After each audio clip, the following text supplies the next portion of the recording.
청취자분 혹시 매끄러운 조각상 표면 같은 거 상상해 보신 적 있으세요? 아니면 반대로 뾰족한 가시 끝 같은 거요. 우리가 예전에 봤던 일변수 함수 y는 절대값 x. 이거 원점에서 뾰족해서 미분이 안 됐잖아요? 근데 이게 다변수 함수에서도 비슷하게 일어난다는 거죠. 예를 들어 그 원뿔 모양 그래프 있잖아요. fx, y는 루트 x제곱 플러스 y제곱. 그 꼭지점. 오늘 저희가 함께 볼 자료들이 바로 이 다변수 함수의 미분 가능성, 그러니까 얼마나 매끄러운지에 대한 깊은 이야기를 다루고 있습니다. 단순 계산법을 넘어서 함수가 특정 지점에서 얼마나 부드럽게 이어지는지, 뭐랄까 평면으로 근사할 수 있는지 이런 걸 따져보는 거죠. 이게 생각보다 중요해요. 최적화 문제나 물리현상 모델링, 심지어 컴퓨터 그래픽스 같은 분야의 기본이 되거든요. 맞습니다. 오늘 목표는 그 미분 가능성의 진짜 의미를 좀 파악해보고요.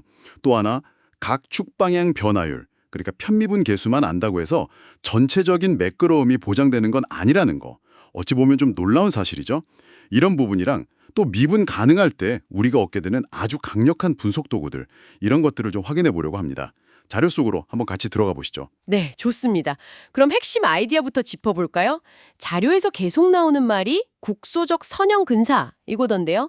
함수 그래프를 아주 가까이서 확대해서 보면 이게 마치 평면처럼 보일 때, 그럴 때 미분 가능하다고 하는 거죠. 현미경으로 매끈한 표면 보는 느낌이랄까요? 함수값하고 그 점에서의 가장 좋은 선형근사, 그러니까 저평면이죠. 그 둘 사이의 오차 있잖아요.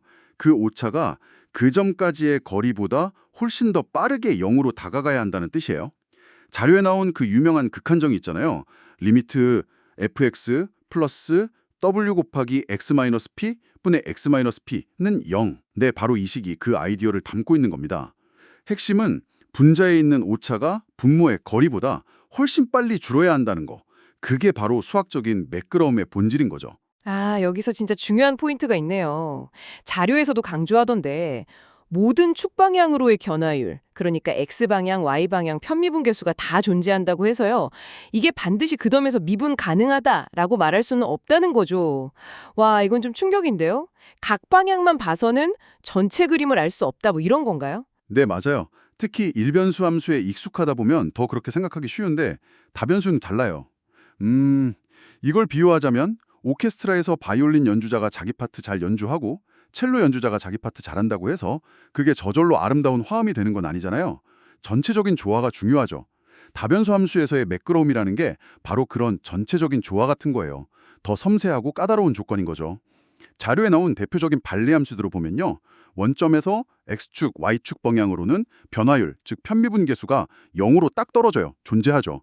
그런데 다른 방향에서 원점으로 접근하면 전혀 예상치 못한 방식으로 움직여서 결국 미분 불가능 판정을 받게 됩니다. 아하, 그럼 아까 처음에 언급했던 그 원뿔 함수 fxy 콜 루트 x제곱 플러스 y제곱이 바로 그런 대표적인 예시겠군요. 원점 꼭지점이 너무 뾰족해서 뭐랄까 어떤 평면 하나를 딱 정해서 이게 바로 저평면이다 이렇게 말하기가 애매하잖아요. 네, 그렇습니다. 직관적으로도 그렇고 수학적으로 따져봐도 그래요. 그 미분 가능성 정의의 극한 있잖아요. 그걸로 계산해보면 원점에 다가가는 경로를 어떻게 잡느냐에 따라서 오차가 줄어드는 속도가 달라져 버려요. 극한값이 하나로 딱 정해지지가 않는 거죠. 심지어 이 원뿔함수는 원점에서 x나 y에 대한 편미분 계수 자체를 구하려고 해도 그 리밋 h to 0, h분의 f(a)h(h) 이 극한값이 존재하지 않아서 문제가 생겨요. 그러니까 편미분 계수조차 없으니 당연히 미분 가능할 리가 없는 거죠. 그렇군요. 그럼 반대로 함수가 미분 가능하다는 건 어떤 강력한 이점을 주나요? 자료에서 기울기 벡터, 그 그레디언트 네뷸라 F의 중요성을 여러 번 언급하던데 이게 핵심 열쇠인가요? 네, 맞습니다. 함수 f가 한 점 p에서 미분 가능하다면 그건 마치 아주 잘 조율된 오케스트라처럼 모든 방향으로의 변화가 예측 가능해진다는 뜻이에요. 예를 들어서 특정 방향, 벡터 v 방향으로의 변화율, 즉 방향 미분계수 dvfp를 구하고 싶다고 해보죠. 미분 가능하면 복잡한 극한 계산을 또 할 필요가 없어요. 그냥 기울기 벡터 그레디언트 fp랑 방향 벡터 v를 내적, 그러니까 그레디언트 fp.v 이거 하나로 바로 계산됩니다. 아주 간단해지죠. 그리고 더 놀라운 건요.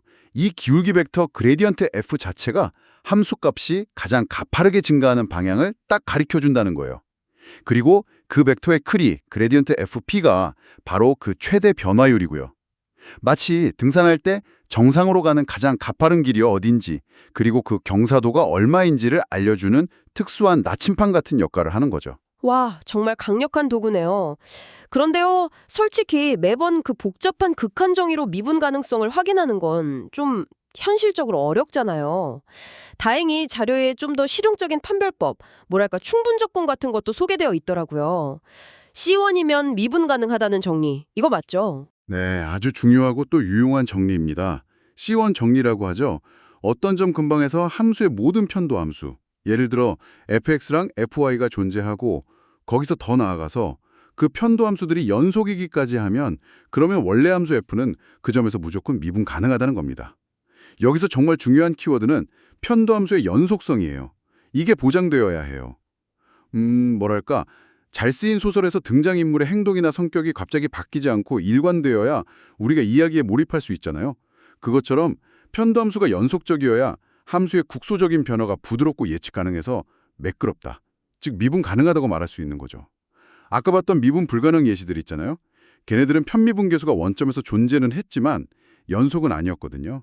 그래서 이 C1 정리를 만족시키지 못했던 겁니다. 이제 좀 정리가 되는 것 같습니다. 다변수 함수의 미분 가능성이라는 게 단순히 각 축 방연의 변화율만 보는 게 아니고 훨씬 더 강력한 조건이네요. 그 지점 주변에서 함수가 얼마나 평면처럼 매끄럽게 예측 가능하게 행동하는지를 보는 거군요. 맞습니다. 그리고 미분 가능할 때 얻는 그 기울기 벡터는 변화율 계산을 단순화시켜줄 뿐만 아니라 함수의 가장 큰 변화 방향과 크기까지 알려주는 강력한 도구가 되고요. 또 현실적으로는 C1 정리, 즉 편도 함수의 연속성을 확인하는 것이 미분 가능성을 판별하는 아주 편리한 방법이 된다는 것도 확인했습니다. 네, 오늘 저희가 다룬 이 수학적인 매끄러움이라는 개념이요. 이게 현실 세계를 모델링할 때 우리가 추구하는 예측 가능성이나 안정성 같은 것들과 어떻게 연결될 수 있을지 생각해보는 것도 참 의미 있을 것 같습니다. 그렇죠.